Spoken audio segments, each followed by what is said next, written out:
Hello class 10th, welcome to Ashish coaching classes. My name is Rupali Bhardwaj. Today we'll deal with two chemistry topics, that is dilution of acid and about the indicators. ठीक है, हमने बहुत सारे topics अपने पहले videos में पिछले videos में कवर कर चुके हैं. आज मैं ये दो छोटे छोटे टॉपिक्स आपके सामने लेके आई हूँ, that is dilution of an acid और बेस और इंडिकेटर्स. तो let's start our topic with dilution of acid. देखिए, डाइल्यूशन ऑफ एसिड में बेसिकली आपको क्या जानना है कि आप एसिड या बेस को डाइल्यूट कैसे करोगे. ठीक है, तो डाइल्यूट करने से पहले आपको ये समझना पड़ेगा कि डाइल्यूशन का मतलब क्या होता है. ठीक है, डाइल्यूशन और कंसंट्रेशन दो चीजें होती है. डाइल्यूशन मतलब किसी भी केमिकल में हम पानी मिला रहे हैं, ठीक है, उसमें वाटर का अमाउंट हम ज्यादा कर रहे हैं, तो वो पर्टिकुलर केमिकल क्या हो जाएगा, डाइल्यूटेड हो जाएगा. कंसंट्रेटेड मतलब उसमें पानी का अमाउंट कम है, एसिड ज्यादा है. ठीक है, मतलब प्योर एसिड है, समझ लो वो. ठीक है, तो वो कंसंट्रेटेड होता है. तो यहाँ पे हमको क्या पढ़ना है, डाइल्यूशन ऑफ एसिड, कि कैसे हम एक एसिड को डाइल्यूट करेंगे, यानी उसमें क्या मिलाएंगे, वाटर मिलाएंगे. ठीक है, तो यहाँ पे देखना है कि इसका प्रोसेस क्या होगा. क्या पानी में एसिड मिलाना है, एसिड में पानी मिलाना है, ये सारी चीज़ों को देखना है. ठीक है, तो उस प्रोसेस को देखना है यहाँ पे कि क्या होता है. तो डाइल्यूशन ऑफ एसिड या बेस में सबसे पहला पॉइंट ये है कि ये एक एक्सोथर्मिक प्रोसेस है, यानी ये बहुत ज़्यादा हीट प्रोड्यूसिंग प्रोसेस है. ठीक है, ये क्या करता है, बहुत ज़्यादा लार्ज अमाउंट में हीट प्रोड्यूस करता है. ठीक, देखो क्या होगा प्रोसेस, हम जो डाइल्यूशन में पढ़ेंगे उसमें क्या है कि हमको कभी भी एसिड को अगर डाइल्यूट करना है, यानी एसिड में पानी मिलाना है, तो हमें क्या करना है, हमेशा एसिड को वाटर में ऐड करना है.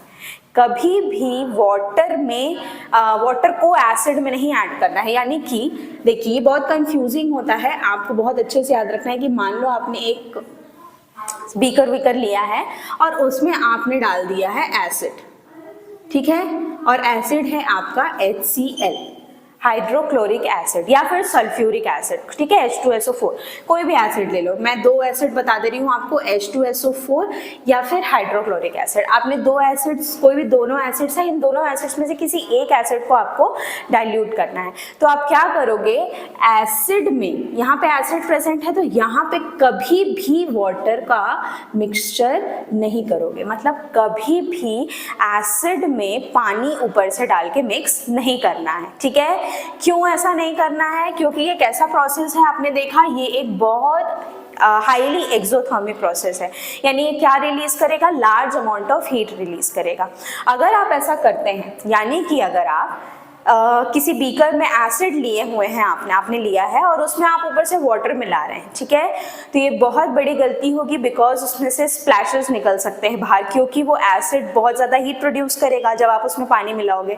और हीट प्रोड्यूस, जब आप लार्ज अमाउंट ऑफ एसिड में थोड़ा पानी मिलाते जाओगे तो वो क्या करेगा, बहुत हाईली एक्सोथर्मिक होकर बहुत ज़्यादा हीट प्रोड्यूस करके क्या करेगा, उसके स्प्लैशेस बाहर आएंगे, छींटे बाहर आएंगे और वो आपको बर्न कर सकते हैं. ठीक है, बहुत सीवियर कंडीशन हो सकती है. इस वजह से इस चीज को अवॉइड करना है. इसका भी प्रोसेस होता है, तो इस प्रोसेस को ही क्या बोलते हैं, डाइल्यूशन ऑफ एसिड. और उसका प्रोसेस, जो करेक्ट प्रोसेस है वो क्या है, आपको वाटर लेना है और वाटर में एसिड डालना है. ठीक है, आपको क्या करना है, आपको बीकर में वाटर लेना है, ठीक, और वाटर में क्या डालना है, एसिड डालना है.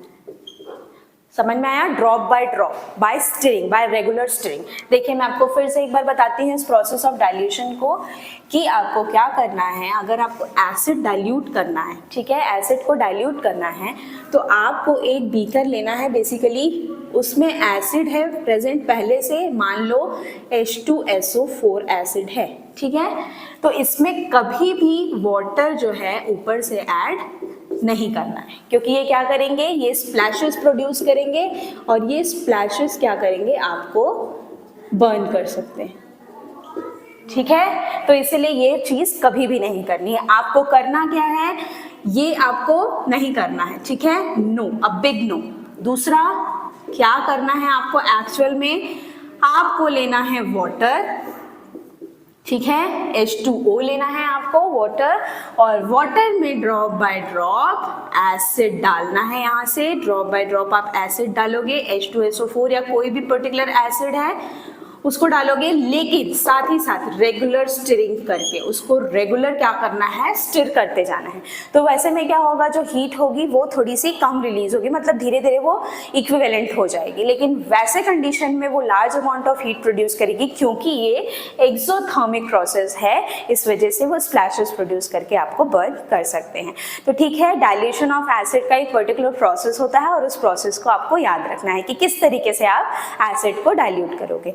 देखो, अगर आप एसिड और बेसिस को बेसिकली डाइल्यूट करते हो, यानी कि उसमें पानी मिला रहे हो, तो उससे उसकी वजह से क्या हो रहा है, उसकी वजह से जो कंसंट्रेशन हो रहा है आयंस का, यानी कि एसिड में क्या प्रेजेंट है, H+ आयंस। ठीक है, एसिड में आपके कौन से आयंस प्रेजेंट हैं, एसिड में आपके H+ आयंस प्रेजेंट है एसिड में, ठीक है, और बेस में OH नेगेटिव आयंस प्रेजेंट है।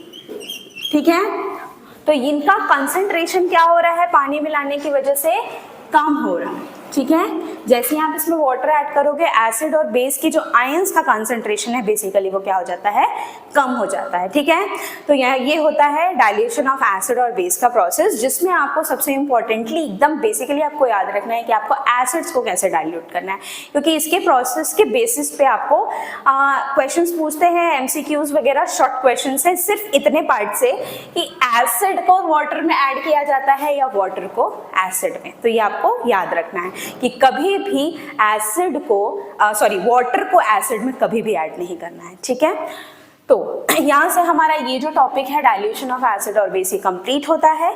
नेक्स्ट टॉपिक है हमारा इंडिकेटर्स। देखिए, इंडिकेटर्स बेसिकली क्या होते हैं, दोज केमिकल सब्सटेंसेस, ऐसे केमिकल सब्सटेंसेस जो हेल्प करते हैं हमें डिटेक्ट करने में, क्या, nature of the chemicals, chemicals के नेचर को डिटेक्ट करने में हेल्प करते हैं। बेसिकली ये जानने में हेल्प करते हैं कि वो जो पर्टिकुलर केमिकल है वो एसिडिक है या बेसिक है, और अगर एसिडिक है, बेसिक है, तो कितना ज़्यादा एसिडिक है और कितना ज़्यादा बेसिक, मतलब उसकी स्ट्रेंथ को मेजर करेगा। ठीक है, तो यही चीज़ क्या कहलाते हैं, इंडिकेटर्स, इंडिकेट करने का काम करते हैं कि जो पर्टिकुलर केमिकल है वो क्या है, उसका नेचर क्या है, वो एसिडिक नेचर का है कि बेसिक नेचर का है। ठीक है, उनको कहा जाता है इंडिकेटर्स।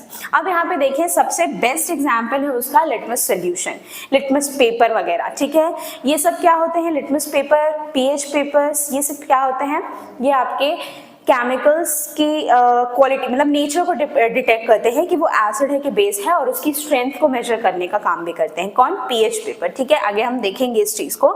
यहाँ पे दो टाइप के इंडिकेटर्स के बारे में बताया गया है, एक है हमारा ऑल्फैक्टरी इंडिकेटर्स और दूसरा है हमारा यूनिवर्सल इंडिकेटर। ऑल्फैक्टरी इंडिकेटर्स क्या होते हैं, आपने पढ़ा होगा, कभी छोटे क्लासेस में पढ़ा होगा कि ऑल्फैक्टरी ऑर्गन क्या होता है, नोज होता है। ठीक है, नोज हमारा ऑल्फैक्टरी ऑर्गन होता है, यानी कि ऑल्फैक्टरी इंडिकेटर्स ऐसे इंडिकेटर्स हैं जिसकी ओडर से, जिसकी स्मेल से हम पहचान सकते हैं कि वो पर्टिकुलर कोई भी केमिकल है वो एसिड है कि बेस है कि क्या है। ठीक है, तो हम यहाँ से क्या करते हैं, ओडर से चेक करते हैं उस पर्टिकुलर केमिकल की कि वो एसिड है, बेस है या क्या है। ठीक है, उसकी ओडर से चेक करते हैं। तो उसकी ओडर से अगर हम किसी चीज़ को चेक कर रहे हैं, जैसे कि आपका अनियन है, मान लो अनियन, वनीला, क्लोव, ये सब क्या होते हैं, ये ऑल्फैक्टरी इंडिकेटर्स कहलाते हैं। जैसे अनियन, ठीक है, अनियन का पेस्ट आप ले रहे हैं, अनियन के पेस्ट में अगर आप एसिड मिलाओगे, अगर आप बेस मिलाओगे ड्रॉप बाय ड्रॉप, अगर आप सॉल्ट मिलाओगे, कुछ ये तीन कंटेनर्स में पेस्ट ले लो चेक करने के लिए जस्ट, तो आप ऑब्जर्व करोगे कि तीनों का जो स्मेल है वो डिफरेंट रहेगा। जिसमें आपने एसिड मिलाया है उसका स्मेल अलग होगा, जिसमें आपने बेस मिलाया है उसका स्मेल अलग होगा, और जिसमें आपने सॉल्ट डाला है उसका कुछ अलग स्मेल होगा। ठीक है, तो जो ओडर की वजह से जो डिफरेंस क्रिएट हो रहा है उसी को कहते हैं ऑल्फैक्टरी इंडिकेटर्स। वो आपको स्मेल के थ्रू समझा देंगे कि उस इंडिकेटर वो क्या है। ठीक है, नेक्स्ट है हमारे यूनिवर्सल इंडिकेटर। यूनिवर्सल इंडिकेटर में सबसे अच्छा है जो पीएच पेपर या पीएच स्केल के बारे में हम पढ़ेंगे। पीएच पेपर क्या होता है, वो पोटेंशियलिटी ऑफ हाइड्रोजन आयंस को चेक करता है, यानी कितनी ज्यादा H+ आयंस की पोटेंशियलिटी है या कितना पावर है हाइड्रोजन आयंस का, यानी बेसिकली वो स्ट्रेंथ को मेजर करेगा कि वो पर्टिकुलर केमिकल कितना एसिडिक है या कितना बेसिक है। ठीक है, आपने पीएच स्केल देखा होगा, पीएच स्केल में 7 0 से 14 तक वो वैरी करता है, जिसमें 7 वाला पार्ट जो रहता है वो न्यूट्रल कहलाता है, जो प्योर वाटर का रहता है। सबसे ज़्यादा एसिडिक, जो बहुत ज़्यादा एसिडिक होता है, जिसमें ज़्यादा H+ आयंस होते हैं, ठीक है, वो है हमारा गैस्ट्रिक जूसेस के अंदर होता है। और 14 मतलब जो सबसे ज़्यादा बेसिक होता है वो होता है सोडियम हाइड्रोक्साइड यानी NaOH, ठीक है। तो ये जो हमारा स्केल है पीएच स्केल, ये बेसिकली उस लेवल को बता रहा है, उसकी स्ट्रेंथ को बता रहा है कि कौन सबसे ज़्यादा एसिडिक है, कौन सबसे ज़्यादा बेसिक है, कौन न्यूट्रल है। प्योर वाटर, ब्लड, ये सब क्या होते हैं, ये न्यूट्रल कंडीशंस में रहते हैं, इनका पीएच 7 होता है, ठीक है।